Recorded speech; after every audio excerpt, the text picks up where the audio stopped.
Bonjour, nous allons aujourd'hui, dans cette quatrième vidéo, voir le dernier volet lié au roulement, c'est la lubrification et la protection des roulements.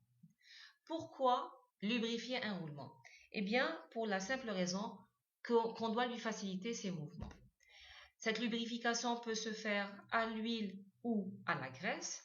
Cette dernière, elle est la plus utilisée, pratiquement jusqu'à 90% des cas dans les mécanismes. Elle est en premier à envisager pour sa simplicité de conception et sa facilité de mise en œuvre. Si mon roulement est intégré dans la machine lubrifiée à l'huile, eh bien, je vais utiliser cette même huile pour la lubrification de mes roulements. Maintenant, un facteur assez important qui est la vitesse circonférentielle du système. Si jamais elle est élevée, eh bien, je suis contrainte d'utiliser l'huile. À la graisse, je n'ai aucune condition, qu'elle soit élevée ou pas. L'usage de la graisse me suffit généralement. On peut trouver des roulements graissés à vie, tel que l'indique la figure. Le roulement est alimenté en graisse d'une façon permanente. Et il est étanche de part et d'autre, tel que nous l'avons vu dans notre quatrième vidéo, où nous avons vu les différentes variantes de roulement baissé. L'étanchéité des roulements se fait par des flasques ou des joints. Ce roulement, il est graissé durant toute sa durée de vie, sans pour autant changer la graisse qui est à l'intérieur. On peut trouver le graissage par garnissage. La graisse est montée et introduite au montage. D'accord? Maintenant, si jamais il y a un entretien qui va devoir se faire, eh bien, je n'ai qu'à tout simplement réalimenter le système de graisse. Un autre niveau de lubrification à la graisse, c'est par des graisseurs. Les graisseurs vont permettre l'alimentation en graisse dans le système. Elle peut être orientée grâce à des bacs de répartition ou carrément utiliser des graisseurs automatiques. Le dernier niveau de graissage, c'est le graissage centralisé, où nous avons des canalisations pour l'arrivée de la graisse et d'autres pour leur évacuation.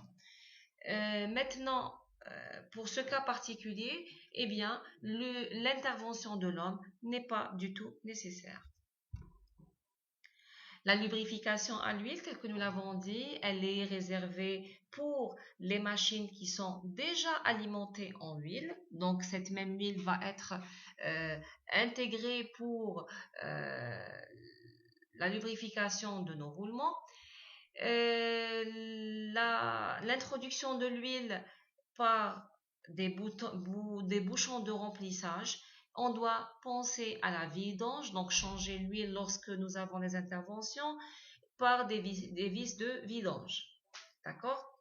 Un voyant va me permettre de vérifier le niveau d'huile mini et maxi.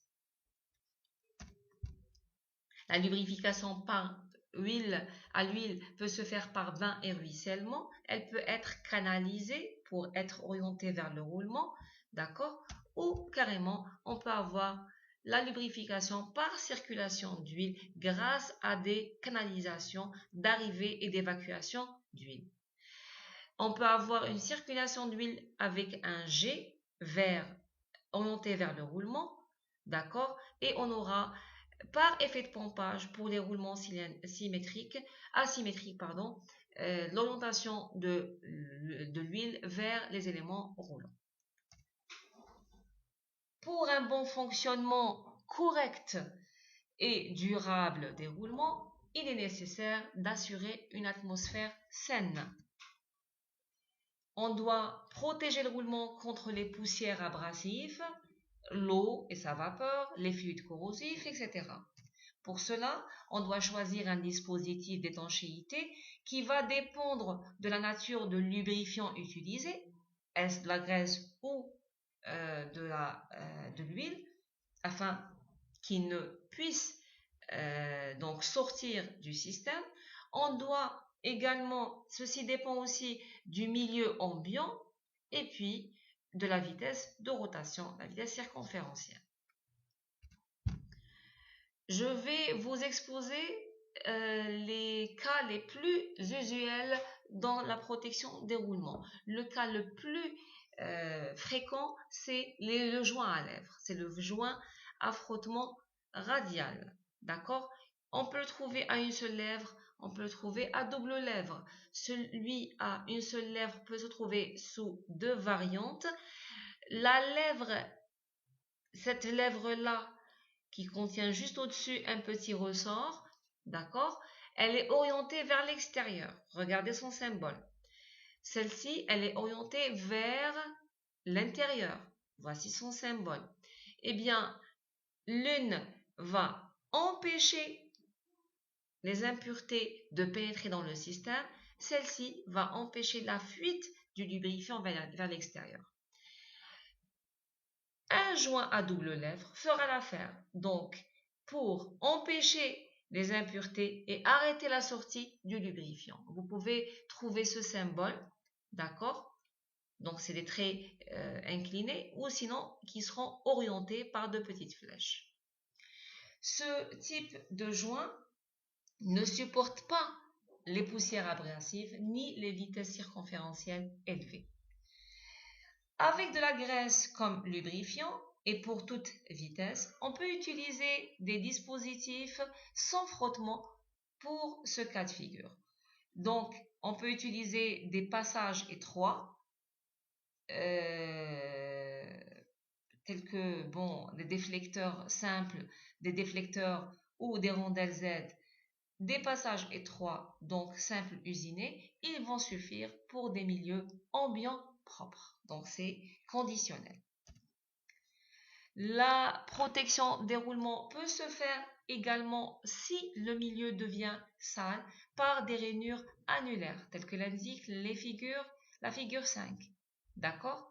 Donc, on peut également trouver des labyrinthes, tels que l'indique cette figure-là. D'accord? Ces labyrinthes, ou bien on appellera des chicanes axiaux ou bien des chicanes radiaux, ok, sont nécessaires pour freiner, si vous voulez, le passage de tout ce qui est impureté vers les roulements. On peut trouver également des déflecteurs, d'accord, avec des rainures. Voilà, ce sont les déflecteurs et ça, c'est les rainures. Donc, je dis bien que ceci est utilisé lorsque nous avons des milieux qui sont sales. Ces interstices et ces vides vont être remplis d'un mélange de graisse plus de poussière. Ça va former un barrage pour les impuretés. D'accord? Les déflecteurs pour ce cas de figure vont faire, si vous voulez, ils vont travailler sous forme, ils vont agir sous forme de repoussoir, d'accord, pour arrêter les impuretés. Ou bien, carrément, s'il est à l'intérieur, c'est pour arrêter le lubrifiant. Voilà, je pense avoir résumé l'essentiel de ce qui doit être connu pour la lubrification et la protection des roulements. Donc, on a fini, je pense, avec les roulements. Et je vous remercie entièrement pour votre écoute. Et à la prochaine vidéo, Inch'Allah.